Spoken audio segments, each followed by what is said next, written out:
So the bi-weekly live stream just finished, and with it came more information on a lot of different topics. The time that early access has changed, so be sure to know exactly when the game now goes live. We have more information on the first act. In Anthem, included all 3D updates in it. We don't know exactly when they're going to be happening, time frames, stuff like that, but we do have an idea of what the main content is going to be in them, and basically what they're going to include. We also have some really key and important questions that were answered that you really need to know the answer for. More information on quality of life fixes, as well as just big changes that have happened to the game. And then an interview with Mike Gamble talking about their convoluted graph, talking about early access, and a multitude of different things. There's a lot in this video. My name is Ryan Central. You can subscribe for more Anthem content. We have a giveaway going on at the moment for a Legion of Dawn edition of the game. You can check that in the comments below. This video is up a bit late. I understand that people are very excited, if not a bit frustrated, that the times were changed for the early access launch, so I will try and get straight to the point in this video. The times have changed. Originally, we thought that it was going to come out tomorrow at 10:30 GMT, but it turns out the Origin was just set to a different time that wasn't correct. Luckily, Blake commented that made the original release time schedule, updated it quickly to the new one. Instead of coming out on the 14th at 10:30 GMT, it's going to come out on the 15th at 3 PM GMT. For the main time zones, that's going to be 10 AM in the morning Eastern Time. Pacific, it's going to be 7 AM, and you can see the rest for early access. The launch, I believe, is going to be the same as it originally was, but a lot of people are rightly so annoyed at this, especially in the US, with people booking off days of work tomorrow to play the game.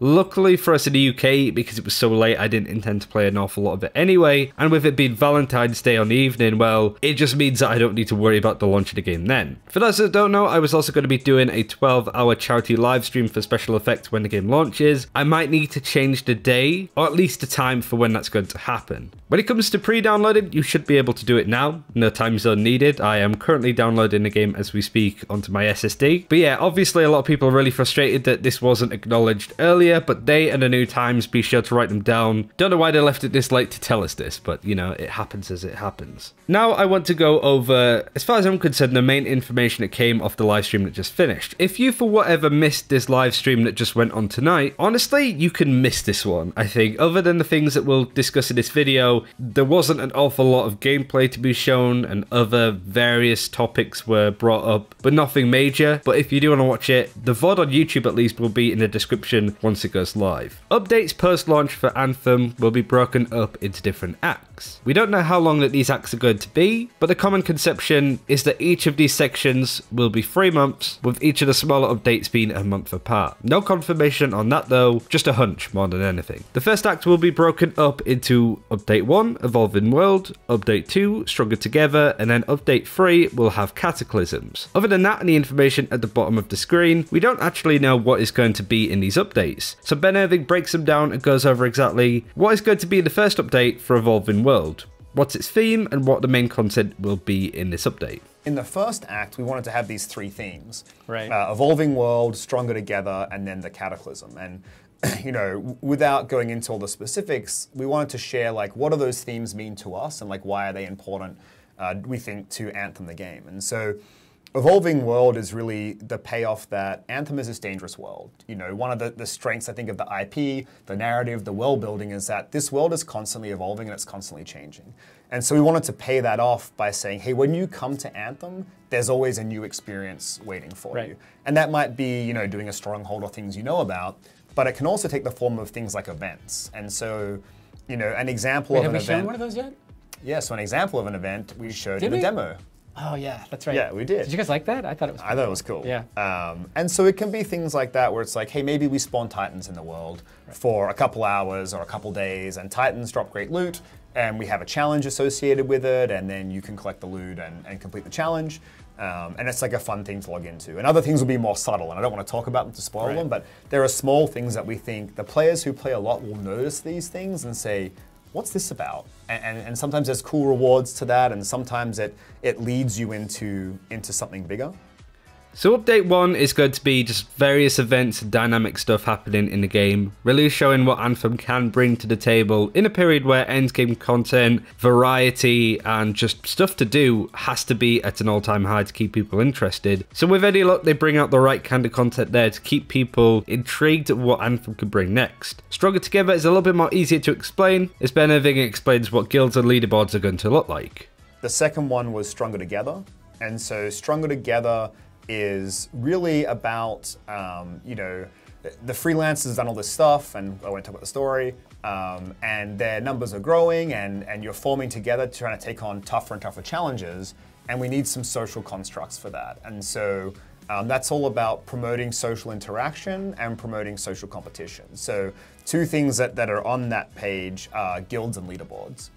And so, you know, guilds are a great way for like-minded people to get together and form like a social group where when you get on, you can look who's in your guild, invite people, and kind of group up and do activities and stuff like that. I don't want to get into all the details today, but leaderboards is about social competition. So like, if you're like ahead in the power curve and you're starting to beat some of the more difficult difficulty levels like Grandmaster 2 or 3, and you're starting to get like decked out in Masterwork and Legendaries, you know, as that loot chase, you know, you're reaching a very powerful level, you want to compete with your friends. So then it becomes more than just, can I beat the content and can I get the best loot to can I do it better than my friends? And what does better than my friends mean? That's the stuff that we'll talk about later.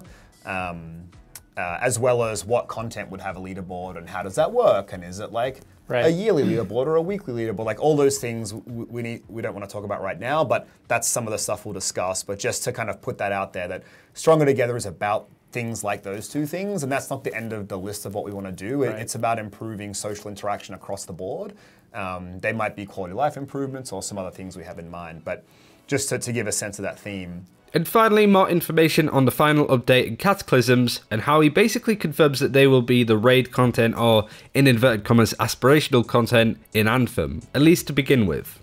So the Cataclysm is really, and we've talked a bit about this in press and interviews and maybe even on a stream at some point, but it's really about aspirational content. And so, you know, players often ask questions like, will you have raids? And like, we don't want to use that term raid, but like, what does a raid represent? It's aspirational content. It's the thing that you do with friends that you might schedule like Tuesday, Thursday nights to play together. And it's like the toughest challenge with the greatest rewards. And so for us, that comes in the form of a Cataclysm. And there's a lot of detail to share there and a lot of information that's not for today. But that's what it represents in the ecosystem. So we're kind of saying, as you come to Anthem and experience the world, you'll experience this evolving world, and events will spawn, and you'll have these unique experiences, and then you'll band together in groups and start to experience social competition. And then that journey takes you to, you know, the biggest part of the act, which is the Cataclysm. That's saying, like, now that you've learned all these things and you form these friendships and you have this power, like, now go take on a tougher challenge that's a bit more aspirational, but we still want it to be really accessible. So it'll be something that a group of 4 players can just go and play and have a good time.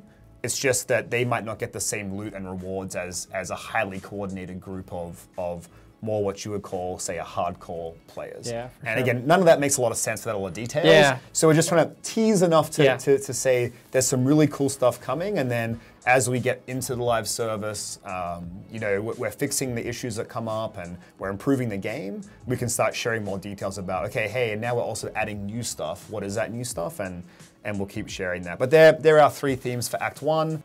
So that's a lot of stuff that we've already gone over, but that's not everything. The first thing that I want to go over is the Colossus and how they will be getting some buffs, at least for launch. With these kind of answers, they're long-winded but really important to note, so I'm just going to play what Ben Irving says about the Colossus and exactly how these changes are going to look. Yeah, so kind of the feedback from the demo was, hey, the Colossus is awesome when you get all the shield and armor components, but beforehand it was kind of underpowered and people were having a tough time with it. And so what we wanted to do was smooth that experience out. So we made some changes to like basic health and shield scaling so that it wouldn't be so intensive to get to that point where it felt good. So that'll be live. There'll be some more tweaks to do there, but yeah, the idea was to not necessarily make him more powerful at the top end, just to make the journey like a little easier.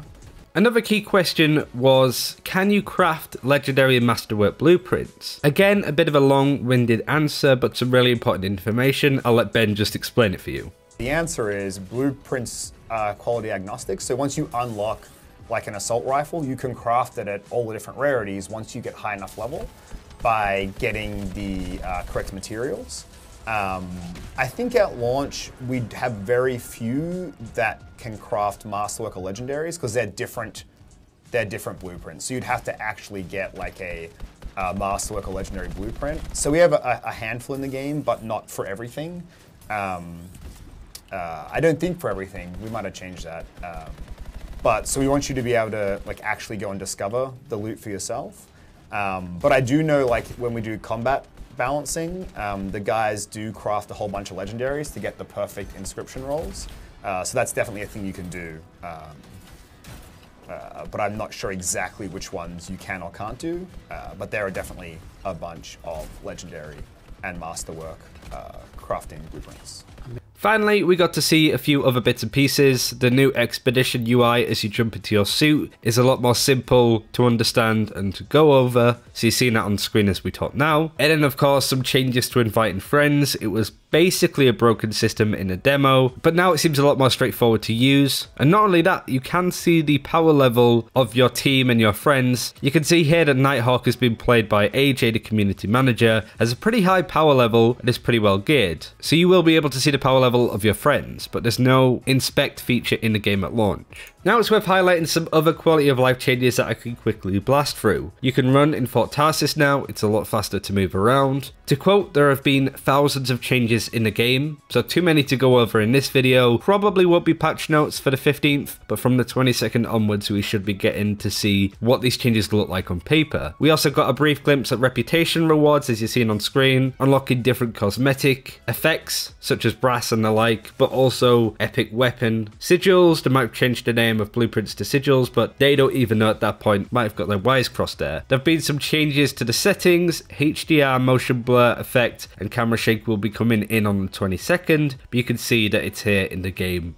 on what they're playing. They said that the FOV sliders are also coming soon, and there will be SLI support coming on the 22nd, I believe, with the X11 support. Speaking of which, there's some new RTX drivers for Battlefield, and as you can see on screen, in our newest drivers, we're bringing you support for DLSS in Battlefield, in Metro Exodus, and launch day support for Crackdown 3, Far Cry, and Anthem's early access on Origin. This won't be the main patch, so I do imagine that Anthem might be a little bit more worse optimized than people were hoping, but at least we have some drivers for the game early access. They have made Grandmaster 1, 2 and 3 a lot harder, but they don't have numbers like they had before, saying that the health and damage has been increased by 3,100% or anything like that. But it will also give gear recommendations, saying that you should have this gear level, for example, and this is the kind of gear that you will get from it. So that's pretty important news to note. They fixed a lot of the audio problems and also the relic echo pickup issue of people picking up a echo, like say in the Swarm Tyrant. Then if they disconnected or just ran away because they were dicks, you wouldn't be able to complete the mission. But now if you don't hand in the echoes or relics within a minute, they will drop and reset. So you don't need to worry about people basically being toxic and ruining your experience anymore. But there's some of the major quality of life fixes. As I said, there's more, but we didn't get any more detail on what they may be. Once we get into the game, we can have a look for ourselves on what the major changes are, but we have highlighted a few in previous videos.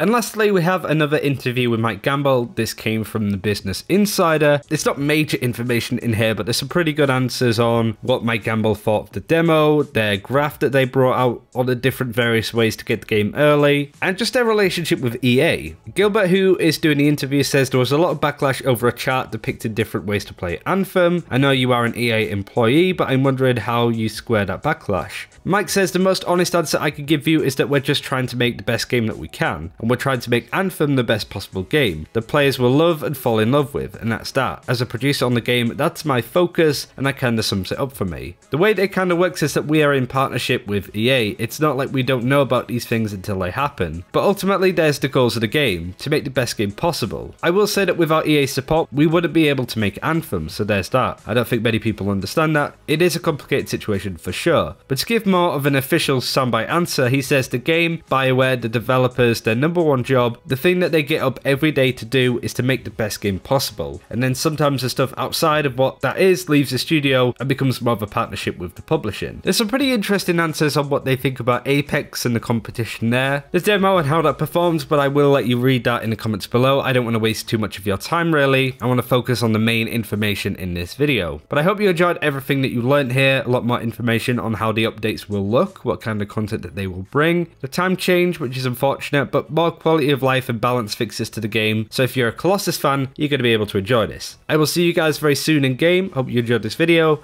Take care, and I'll see you then.